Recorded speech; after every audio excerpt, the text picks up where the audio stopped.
warahmatullahi wabarakatuh. Perkenalkan, kami dari kelompok Kartini akan mempresentasikan materi tentang penjajahan pemerintahan Belanda. Sebelumnya, izinkan kami memperkenalkan diri terlebih dahulu. Saya Zalpa Zawa Ardila sebagai moderator dan rekan-rekan saya. Perkenalkan, nama saya Densamisha Fitri. Perkenalkan, nama saya Selma Despitasari. Perkenalkan, nama saya Fatima Nurzara. Perkenalkan, nama saya Istiqomah. Perkenalkan, nama saya Desi Marcella. Oke, baiklah, langsung saja kita ke materi pertama, yaitu masa pemerintahan Republik Batak, yang akan dijelaskan oleh penyaji pertama, Fatima Nurzara. Kepada Fatima Nurzara, dipersilakan. Terima kasih kepada moderator. Di sini saya akan menjelaskan materi mengenai masa pemerintahan Republik Batak. Seperti yang saya ketahui pada materi sebelumnya, terjadi pada tahun 1795, di mana terjadi perubahan Belanda.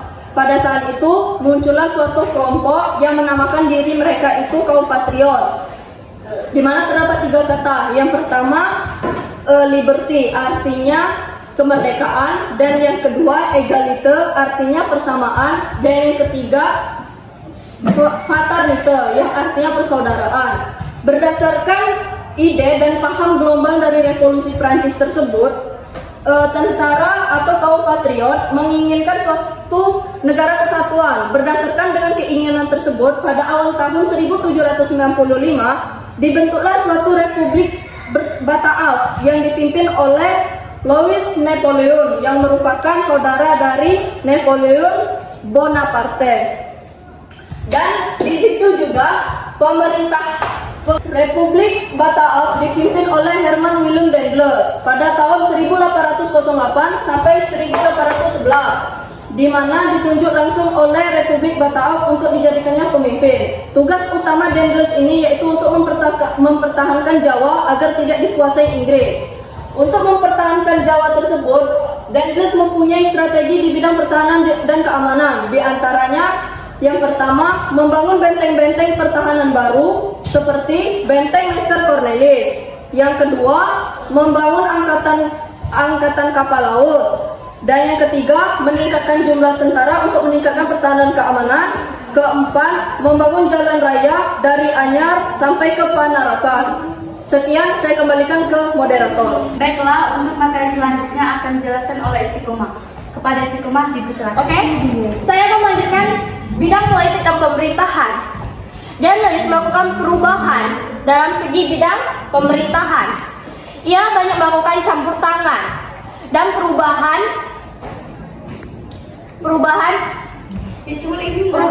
dan tata cara adat istiadat di kerajaan-kerajaan di Nusantara. Daendels juga melakukan beberapa hal.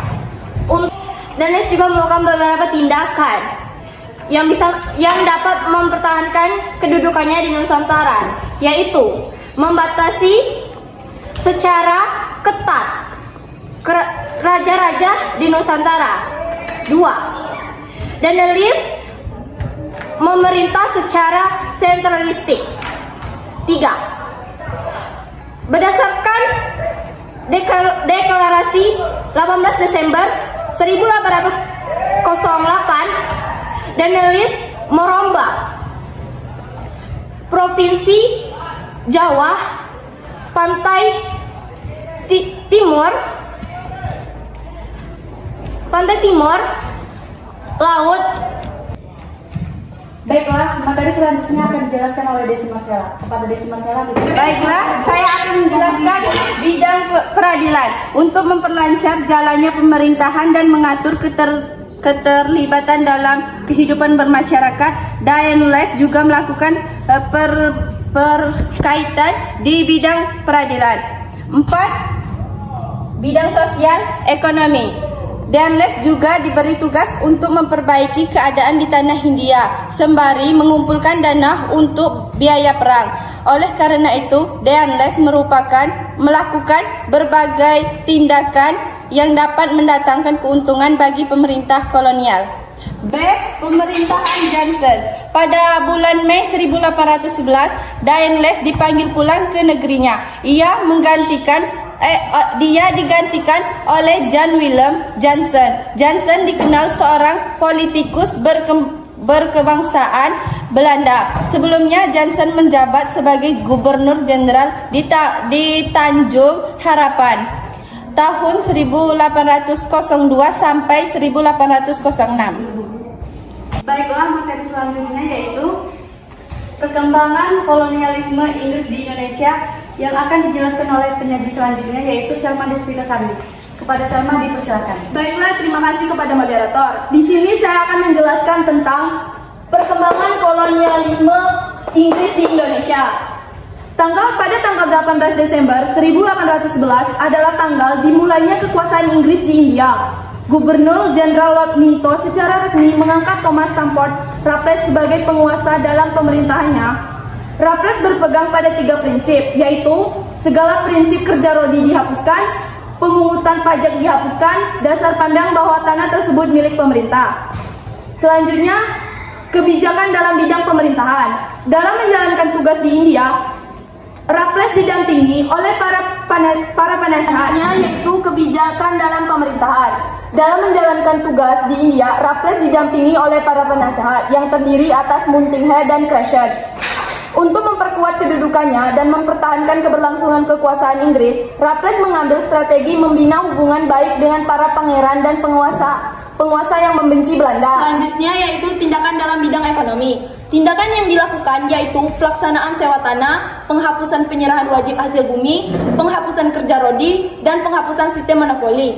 Kebijakan dan program yang dicantumkan tersebut terkait dengan pandangan mengenai status tanah sebagai faktor produksi. Baiklah, materi selanjutnya yaitu dominasi pemerintahan Belanda yang akan dijelaskan oleh Desi Marcella. Kepada Desi Marcella dipersilakan. Dominasi pemerintahan Belanda. Raffles mengakhiri pemerintahannya di Hindia pada tahun 1816. Pada tahun 1816, Kepulauan Nusantara kembali dikuasai oleh Belanda.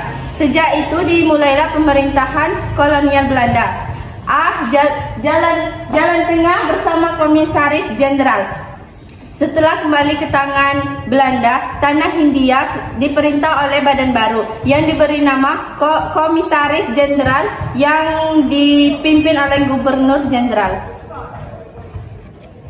Pada tanggal 22 Desember 1818, pemerintah memperlakukan undang-undang yang menegaskan bahwa penguasa tertinggi di tanah jajahan adalah Gubernur Jenderal. Kondisi tanah jajahan dalam kondisi krisis. Kas negara di negeri induk pun kosong. Hal ini disebabkan dana banyak tersedot untuk pembiayaan perang di tanah jajahan. Pemulihan kondisi ekonomi dan keuangan Belanda. Baik sistem tanam paksa. Pemerintah Belanda terus mencari cara bagaimana untuk mencari problem ekonomi. Salah satunya pada tahun 1829, seorang tokoh bernama Johannes van den Bosch mengajukan kepada Raja Belanda usulan yang berkaitan dengan sistem dan cara melaksanakan politik kolonial Belanda di Hindia. Sistem tanam paksa terbagi menjadi 2, yaitu 1. Ketentuan tanam paksa, 2. Pelaksanaan tanam paksa. Materi selanjutnya akan dijelaskan oleh Dentani Sapitri. Kepada Dentani Sapitri dipersilakan. Oke, di sini saya akan menjelaskan tentang sistem usaha swasta. Pihak yang pro dan setuju tanam paksa tetap dilaksanakan adalah kelompok konservatif dan para pegawai pemerintah. Sementara pihak yang menentang pelaksanaan tanam paksa adalah kelompok masyarakat yang merasa kasihan terhadap pemerintah penderitaan rakyat pribumi. Perkembangan agama Kristen. Berkembangnya agama Kristen di Pulau Maluku, terutama setelah VOC menguasai Ambon. Agama Katolik yang berkembang di Minahasa setelah Portugis singgah di tempat itu pada abad ke-16. Sekian presentasi dari kami. Apabila ada kesalahan kata, kami mohon maaf. Jangan lupa subscribe dan like Kami ucapkan wabillahi taufiq wal hidayah. Wassalamualaikum.